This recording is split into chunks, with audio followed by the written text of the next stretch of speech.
This is today's Bible reading.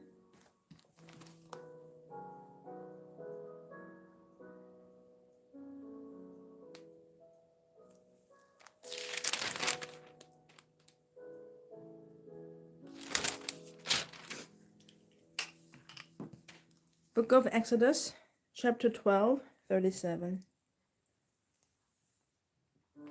Then the children of Israel journeyed from Ramesses to Succoth, about 600,000 men on foot, besides the children. A mixed multitude went up with them also, and flocks and herds, a great deal of livestock. And they baked unleavened cakes of the dough which they had brought out of Egypt, for it was not leavened, because they were driven out of Egypt and could not wait, nor had they prepared provisions for themselves. Now the sojourn of the children of Israel who lived in Egypt was 430 years. And it came to pass at the end of the 430 years, on that very same day, it came to pass that all the armies of the Lord went out from the land of Egypt.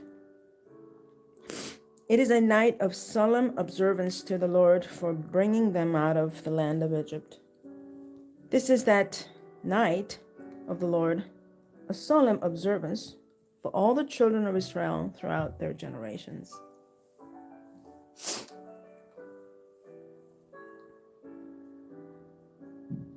Passover regulations. And the Lord said to Moses and Aaron, "This is the ordinance of the Passover. No foreigner shall eat it, but every man's servant who is bought for money, when you have circumcised him, then he may eat it. A sojourner and a hired servant shall not eat it. In one house it shall be eaten. You shall not carry any of the flesh outside the house, nor shall you break one of its bones. All the congregation of Israel shall keep it. And when a stranger dwells with you and wants to keep the Passover to the Lord, let all his males be circumcised, and then let him come near and keep it. And it shall be as a native of the land. For no uncircumcised person shall eat it. One law shall be for the native born and for the stranger who dwells among you." Thus all the children of Israel did as the Lord commanded Moses and Aaron. So they did. And it came to pass on that very same day that the Lord brought the children of Israel out of the land of Egypt according to their armies. Chapter 13. The firstborn consecrated. Then the Lord spoke to Moses, saying, "Consecrate to me all the firstborn, whatever opens the womb among the children of Israel, both of man and beast, it is mine. The feast of unleavened bread." And Moses said to the people, "Remember this day in which you went out of Egypt, out of the house of bondage. For by strength of hand the Lord brought you out of this place. No leavened bread shall be eaten. On this day you are going out in the month Abib, and it shall be, when the Lord brings you into the land of the Canaanites and the Hittites and the Amorites and the Hivites and the Jebusites, which he swore to your fathers to give you, a land flowing with milk and honey, that you shall keep this service in this month. 7 days you shall eat unleavened bread, and on the 7th day there shall be a feast to the Lord. Unleavened bread shall be eaten 7 days, and no leavened bread shall be seen among you, nor shall leaven be seen among you in all your quarters. And you shall tell your son in that day, saying, This is done because of what the Lord did for me when I came up from Egypt. It shall be as a sign to you on your hand and as a memorial between your eyes, that the Lord's law may be in your mouth. For with a strong hand and the Lord has brought you out of Egypt. You shall therefore keep this ordinance in its season from year to year. The law of the firstborn. And it shall be, when the Lord brings you into the land of the Canaanites, as he swore to you and your fathers, and gives it to you, that you shall set apart to the Lord all that open the womb, that is, every firstborn that comes from an animal which you have, the male shall be the Lord's. But every firstborn of a donkey you shall redeem with a lamb, and if you will not redeem it, then you shall break its neck. And all the firstborn of man among your sons you shall redeem. So it shall be, when your son asks you in time to come, saying, What is this? That you shall say to him, By strength of hand the Lord brought us out of Egypt, out of the house of bondage. And it came to pass, when Pharaoh was stubborn about letting us go, that the Lord killed all the firstborn in the land of Egypt, both the firstborn of man and the firstborn of beast. Therefore I sacrifice to the Lord all males that open the womb, but all the firstborn of my sons I redeem. It shall be as a sign on your hand and as frontlets between your eyes, for by strength of hand the Lord brought us out of Egypt. The wilderness way. Then it came to pass, when Pharaoh had let the people go, that God did not lead them by way of the land of the Philistines, although that was near. For God said, Lest perhaps the people change their minds when they see war and return to Egypt. So God led the people round by way of the wilderness of the Red Sea. And the children of Israel went up in orderly ranks out of the land of Egypt. And Moses took the bones of Joseph with him, for he had placed the children of Israel under solemn oath, saying, God will surely visit you, and you shall carry up my bones from here with you. So they took their journey from Succoth and camped in Etham at the edge of the wilderness. And the Lord went before them by day in a pillar of cloud to lead the way, and by night in a pillar of fire to give them light, so as to go by day and night. He did not take away the pillar of cloud by day or the pillar of fire by night from before the people.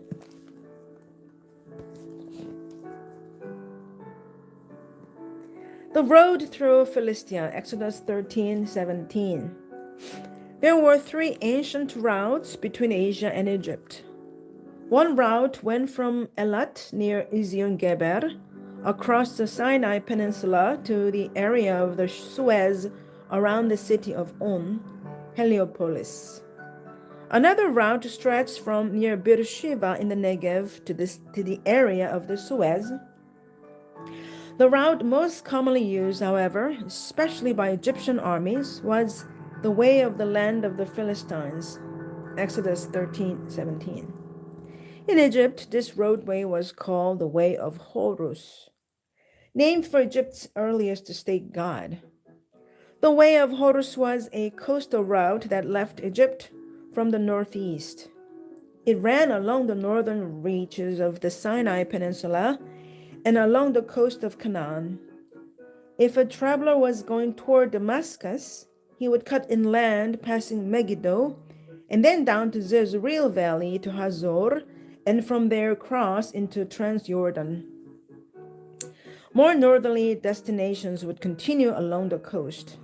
The route did not actually lie within sight of the Mediterranean Sea, since the land closest to the water was marshy. Instead, it lay inland a few miles where the soil was firmer. The biblical name Way of the Land of the Philistines alludes to the coastal area where the Philistines lived and through which the Way of Horus passed. From the point of view of the Israelites, the Way of Horus came and went through Philistia and was thus the way of the land of the Philistines. In later times, when the Philistines were not a distinguishable people, this route was known simply as the Way of the Sea.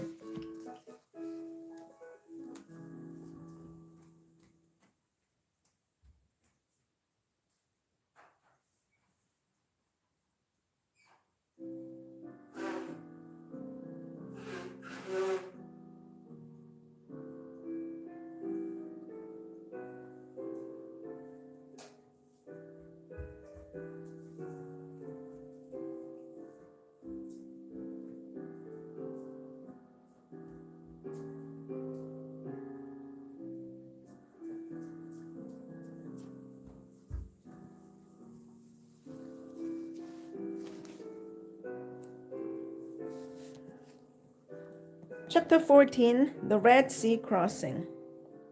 Now the Lord spoke to Moses, saying, Speak to the children of Israel that they turn and camp before Pi Hahirot, between Migdol and the sea, opposite Baal Zephon. You shall camp before it by the sea. For Pharaoh will say of the children of Israel, They are bewildered by the land.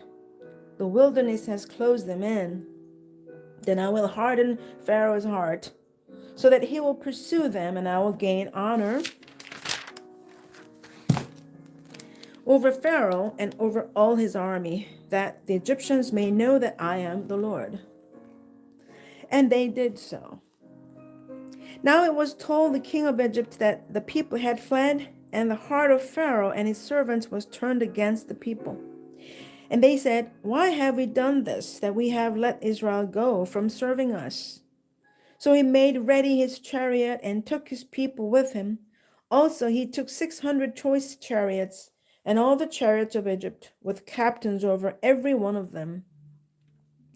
And the Lord hardened the heart of Pharaoh, king of Egypt, and he pursued the children of Israel, and the children of Israel went out with boldness. So the Egyptians pursued them, all the horses and chariots of Pharaoh, his horsemen and his army, and overtook them, camping by the sea beside Pi Hahirot, before Baal Zephon. And when Pharaoh drew near, the children of Israel lifted their eyes, and behold, the Egyptians marched after them. So they were very afraid, and the children of Israel cried out to the Lord. Then they said to Moses, Because there were no graves in Egypt, have you taken us away to die in the wilderness? Why have you so dealt with us, to bring us up out of Egypt? Is this not the word that we told you in Egypt, saying, Let us alone that we may serve the Egyptians? For it would have been better for us to serve the Egyptians than that we should die in the wilderness. And Moses said to the people, Do not be afraid. Stand still and see the salvation of the Lord, which he will accomplish for you today. For the Egyptians whom you see today, you shall see again no more forever. The Lord will fight for you, and you shall hold your peace. And the Lord said to Moses, Why do you cry to me? Tell the children of Israel to go forward, but lift up your rod and stretch out your hand over the sea and divide it. And the children of Israel shall go on dry ground through the midst of the sea. And I indeed will harden the hearts of the Egyptians, and they shall follow them. So I will gain honor over Pharaoh and over all his army, his chariots, and his horsemen. Then the Egyptians shall know that I am the Lord, when I have gained honor for myself over Pharaoh, his chariots, and his horsemen. And the angel of God, who went before the camp of Israel, moved and went behind them, and the pillar of cloud went from before them and stood behind them. So he came between the camp of the Egyptians and the camp of Israel. Thus it was a cloud and darkness to the one, and it gave light by night to the other, so that the one did not come near the other all that night. Then Moses stretched out his hand over the sea, and the Lord caused the sea to go back by a strong east wind all that night, and made the sea into dry land, and the waters were divided.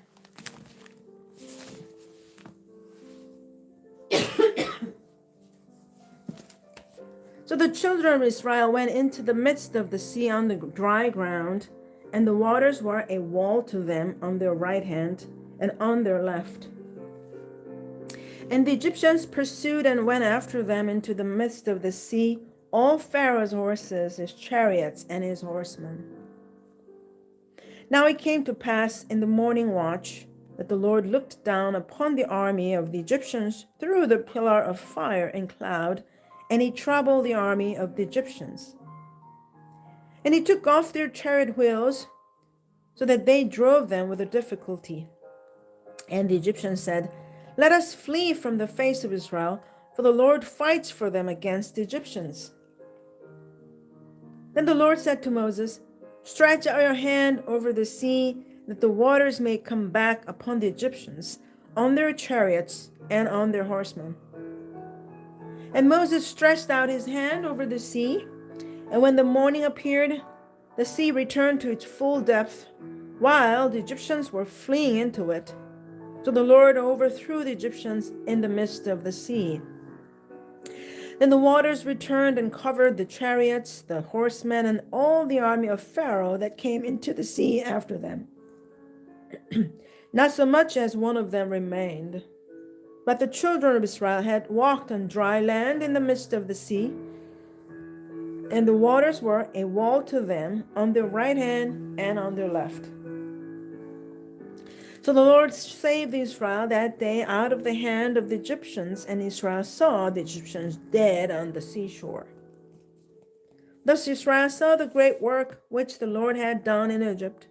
So the people feared the Lord and believed the Lord and his servant Moses.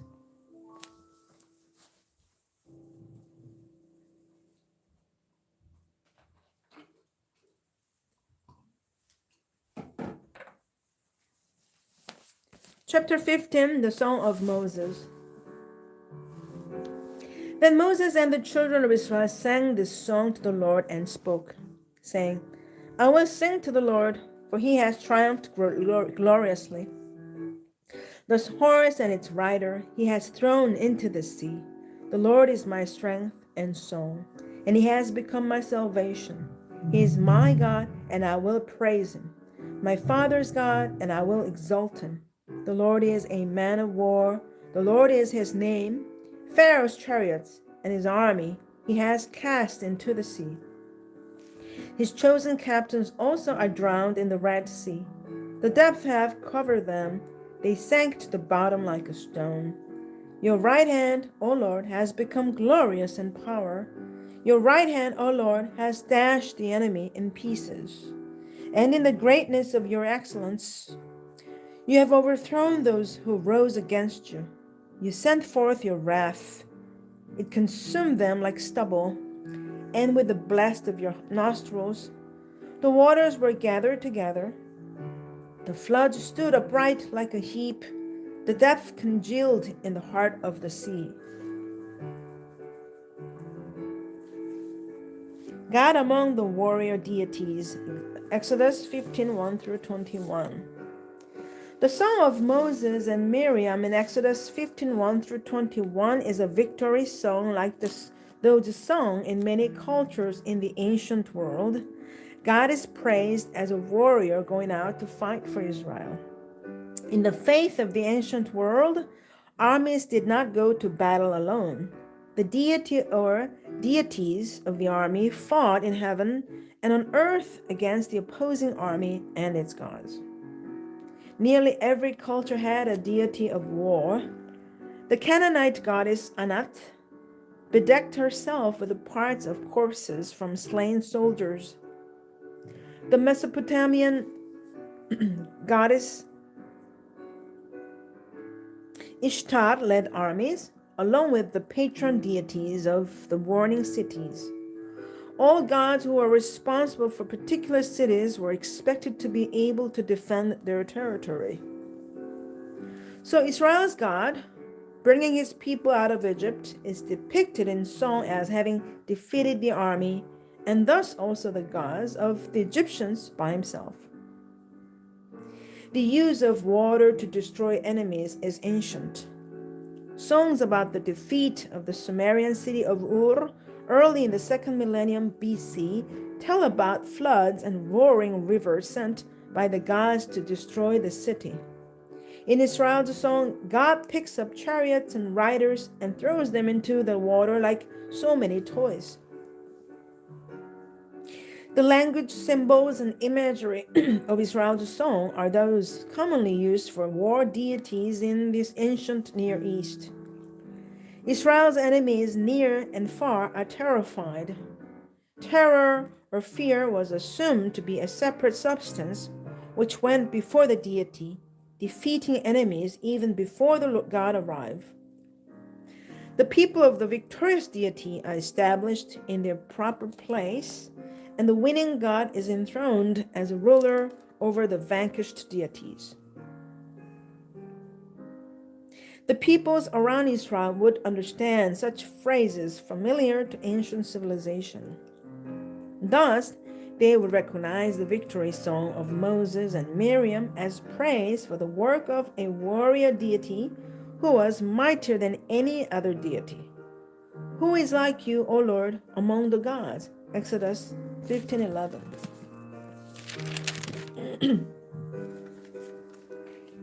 The enemy said, I will pursue, I will overtake, I will divide the spoil, my desire shall be satisfied on them, I will draw my sword, my hand shall destroy them. You blew with your wind, the sea covered them, they sank like lead, they sink like lead in the mighty waters.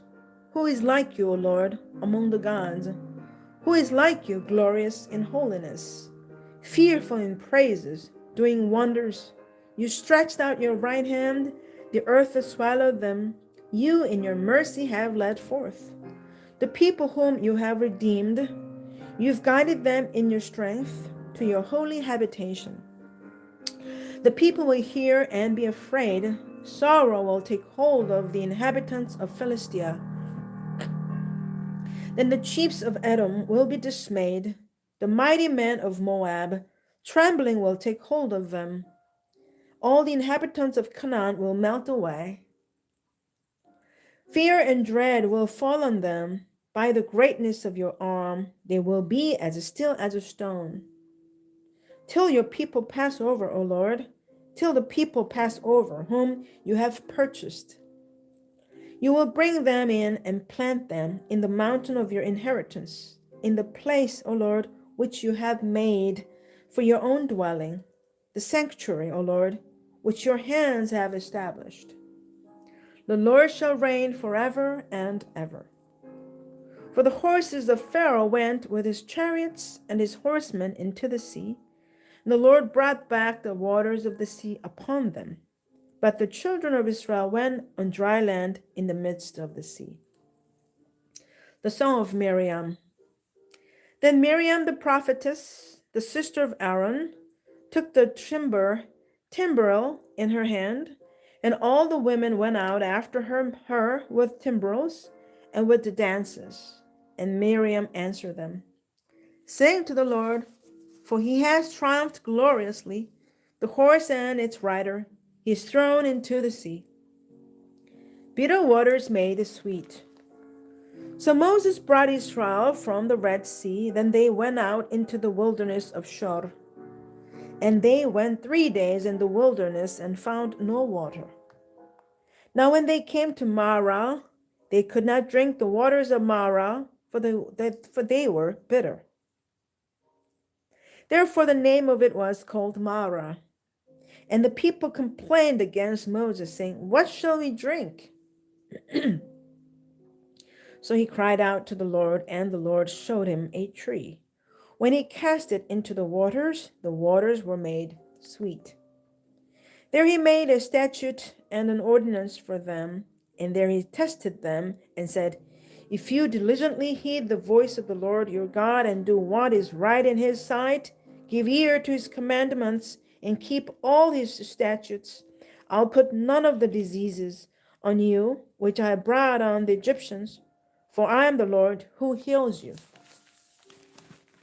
Then they came to Elam, where there were 12 wells of water and 70 palm trees, so they camped there by the waters.